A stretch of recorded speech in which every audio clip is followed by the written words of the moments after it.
My next guest is Beth Napleton. Beth is an executive leadership coach, consultant, and the owner and founder of Beth Napleton Consulting.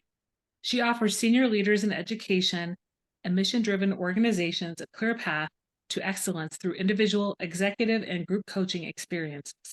Additionally, she offers busy leaders a container in her expertise so that they can expand their capacity in all areas. She leverages her extensive experience in education to work with senior leaders in education to help them clear out the adult problems that get in the way of student success. Beth is a national award-winning teacher and has been in education for over 20 years. She is the founder and CEO of a small charter school network on the south side of Chicago that opened in 2013. She's a solo parent who lives in Chicago with her 3 amazing kids. Welcome to the podcast, Beth. Thanks for having me, Dana. I'm excited to be here. Well, tell me about a time when you were in the trenches and managed to crawl out. Yeah, there have been quite a few over the years, as there sometimes are in the ups and downs of life. But one time I'd love to go back to, or actually I wouldn't love to go back to, but I'd love to tell you about, was in August of 2018. So the school that I had founded was 5 years open, which meant that we had both a fully grown middle school and the first couple of years of the high school. And so there was a lot of complexity at work because the high school was still growing. We had found, which we knew, but still the experience of going through it, how different high school was, both in terms of everything from how credits are earned to, how different the SAT is as an assessment to the kinds of challenges that kids had developmentally at that age. So there were a lot of growing pains happening at the school level. And because we had decided to start initially with 4th and 5th grade, we had been running into consistent enrollment problems year after year because it was a non-traditional time to enter our school. Chicago is a district of K-8 and 9-12 schools. And so we had had some really great success in our early years, had petitioned to expand down to start in kindergarten so we could solve this enrollment problem, work with younger kids. I had a principal and resident who was working with me, kind of training up to open the K-3 portion. And basically that spring we had gotten our results and they were far short of what both we and the district expected. And so all of a sudden even though we had had thousands of signatures to open this kindergarten, even though we had trained this assistant principal, we had gotten grants to fund all of this, it had been in the works for years. There was a lot of kind of, well, we were supposed to put it to the board to officially sign off on it, but I think we're just going to pull it from the board agenda. And so there was all this jockeying about, are you going to, it was literally a 1-sentence line in a 240-page document. And was this sentence going to go in and we could open kindergarten, or at least have the green light so we would have that option moving forward, even if we delayed it, or was it going to be out? And in the midst of this, we were opening these schools because it was August, beginning of school time. I had a lot of staff infighting. My ex-husband was preparing to move out of our house, or my husband at the time was literally like packing up the house as we went on.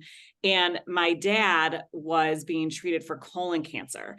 And it so happened that the board meeting was on his 65th birthday. And I just remember feeling like it's from all ends. We're like trying to celebrate his birthday because he's going through chemo and he's at like stage 4 colon cancer. But what's going on with the board meeting? And my board chair is texting and calling, and it just felt so, literally, I just went under the covers and crawled and was like, I don't even know where to start. Like my house from the inside out is falling apart. And so I think that is a moment that I think a lot about in terms of, both, I think the real challenges of leadership and what it means to lead a district or an organization, and also just how, our personal lives often really complicate things, right? I was in the trenches personally, even if things have been going swimmingly at work, it would have been a very difficult time for me personally. And to kind of get hit on both sides like that was challenging. And when did you kind of come out of that situation where you felt your head was more above water? Yeah, I think it was kind of inch by inch, right? And kind of, getting that hard fought ground.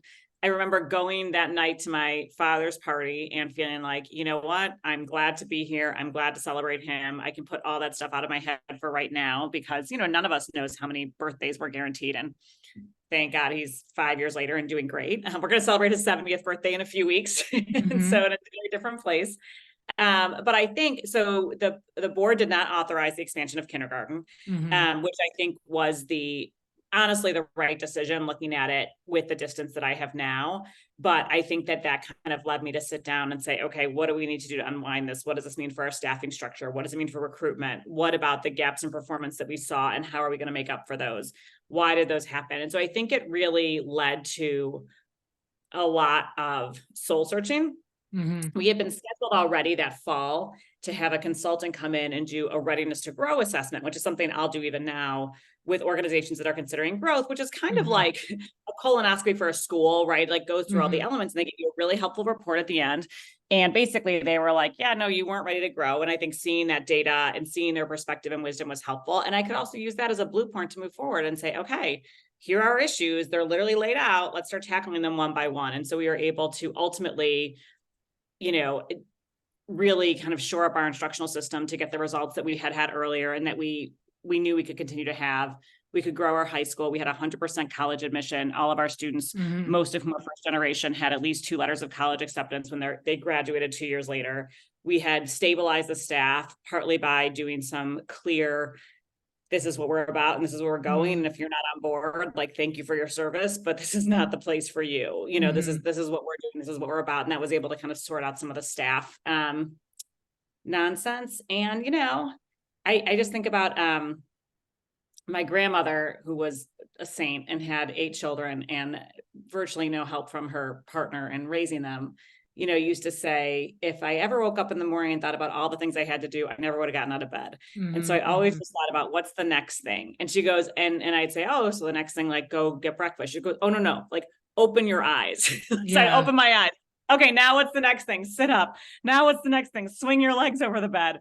And sometimes to get out of those trenches, it is just that kind of very thin, very sliced, just the next thing. And if you keep doing enough of those next things, you eventually get to a place where you can say, wow, we did it. We graduated these kids. We figured out these staff issues. We've had the success. And we're in the clear for now. I mean, until the next trench comes along, because God willing, we live a long life and sometimes we stumble into them. Yeah, it's inevitable. So you talk a lot about, this was 5 years into the charter school network. Talk to me a little bit about finding the school and how you got it opened in 2013. And then you said you were the CEO of the school until 2021. So how did this process all come together? Sure. I had long been interested in starting a school. I think and I know a lot of educators out there would say, I talk to them all the time, I'd love to start a school. And I always say, I'm so glad I didn't know what it entailed before I started, because I'm not sure I would have done it. You always think about, like, I never had realized that somebody decided what color the office walls were going to be, right? And whether it was snow or cream or whatever, there were so many decisions, but it was a really great experience. And so in 2011, I had gotten a fellowship with a group called Building Excellent Schools, which took me to over 50 high performing charter schools throughout the country to kind of learn what their secret sauce was. And I could work on designing my school, recruiting a board of directors, searching for a facility, learning about the charter authorization process in my hometown of Chicago. And so that was it was basically about 1.5 years until we were approved to open, just by the timeline of how it works with these pieces. Okay. And we opened our doors in August 2013 with 4th and 5th graders. And then every year those kids grew up a year and we added a new group of 4th graders in. And so it was really, I was the principal for the full first year, principal and executive director. And then the second year of the school, I actually had twins. And so that made it clear that it would be difficult to continue to do both. So we separated the role into ED and principal, continued to grow our staff, continued to work with results. And it's in a community on the far south side of Chicago called Roseland, which is a really amazing and wonderful community that has had just persistent challenges for years and years and years. And so we were up against everything from, being a food desert, to the industry that had shut down, to some of the challenges you find in any inner city neighborhood. And so I think getting to know and become a part of that community was incredibly important, and getting to spread the word and grow over time. And, really gratifying to see the students go from these like little squirts in 4th grade coming into, I just got a text the other day from Antoine, who was one of our founding 4th graders, who is interning at the, Cook County prosecutor's office and getting ready to go back to a sophomore year at North Carolina A&T. And so seeing that full journey has been really rewarding. But when people always say, well, what surprised you about starting school, or how is it? Or what about the kids or the families? I always said what I think almost any school leader or district leader will say, which is like, it's not the kids, like it's the adults, right? Like I Yeah. expect the seventh graders to be out of their minds, right? That is what seventh grade is about, right? Like nobody is their best self, but the adults and the adult drama and the adult Hmm. problems, who got this and who got that. And what I found is that I sometimes felt like I can't, like, how does this happen? How do I do this? Like, do I use my skills from the classroom? Is that infantilizing my team? How do I motivate them? How do I deal with limited resources and this mission we need to do, and everyone having an opinion about how to spend it? And so at various points in this journey over the 10 years that I opened and worked on the school, from our first fourth graders to those fourth grade, or our first fourth and fifth graders to those first fifth graders graduating in 2021, I was there that whole time. And at several kind of key inflection points, I engaged a coach or brought in a consultant, because I felt like I was trying to climb a staircase, and I got better and better every year and with more experience. But there were sometimes I just felt like I was stagnating, and I needed some extra capacity or extra time or additional perspective, because I would be like, this cannot be normal. Like, who do I talk to about this? And you can't talk to anyone else, right? It's not professional. It's not, all of a sudden it becomes gossip. So my husband at the time was tired of hearing about it. And so I was able to bring in someone to help engage with me and support me. And that kind of helped like jumpstart me to that next level. And that allowed me to continue at the school, to continue making an impact, to continue to hone my skill set. And so, I always, the kids always would say, well, you knew that you couldn't keep working after we left. And I was like, well, I am a founder. I'm a person who starts things, I grow it. And it was kind of clear that it was time for me to leave as the pandemic meandered on, and I knew the organization needed some new energy. And so when I thought about, well, what can I do to continue to have an impact? I don't know if anything I'll ever do is as impactful as starting a school.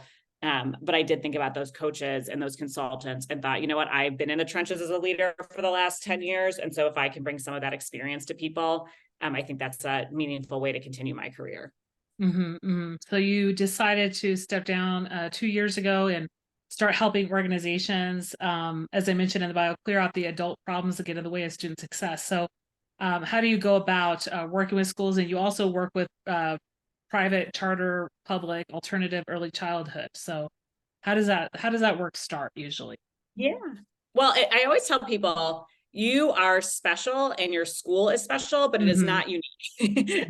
Everyone and their mother has had a dysfunctional leadership team, issues with enrollment, parent complaints, right? And sometimes I think even just hearing that is really gratifying for people.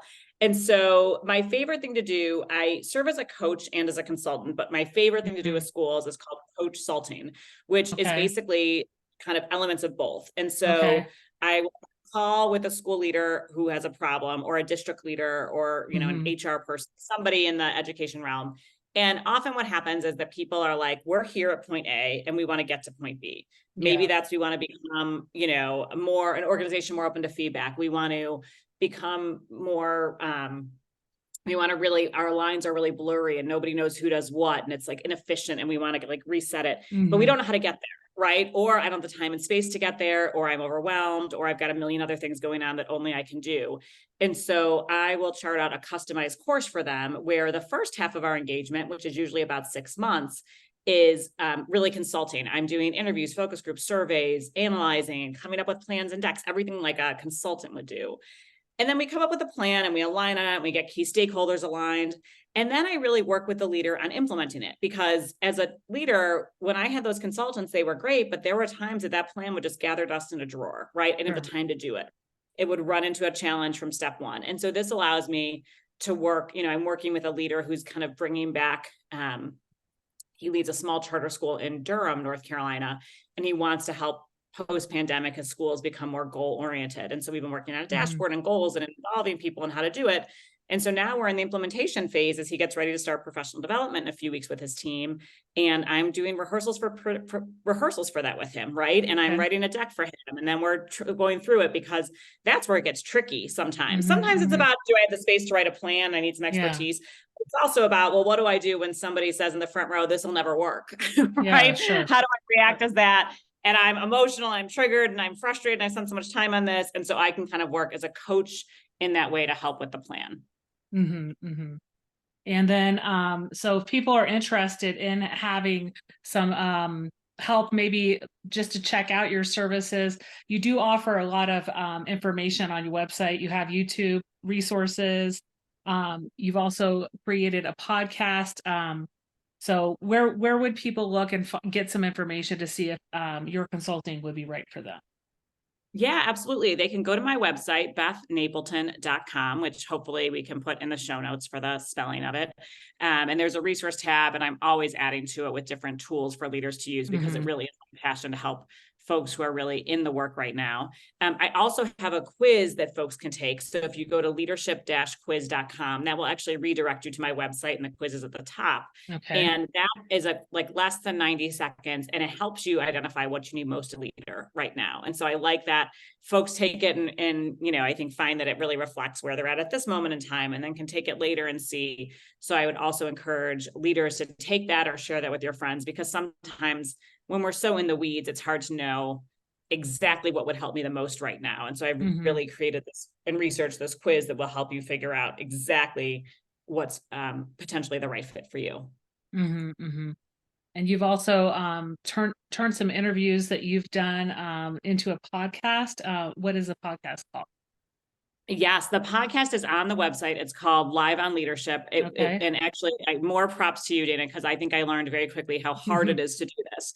And so I actually did a series of LinkedIn interviews that were live on YouTube and Facebook. And then I converted the audio into a podcast. So it is useful. I interview everyone from the former superintendent of New Orleans Public Schools to a chief operating officer of a charter school to the school board president of Cincinnati. And we talk about their lessons on leadership they've learned along the way. So it's kind of fun to watch, and we use them in that way. But I learned quickly how difficult it is to just consistently do this week after week. So I commend you for your dedication to this, because it is harder than it looks.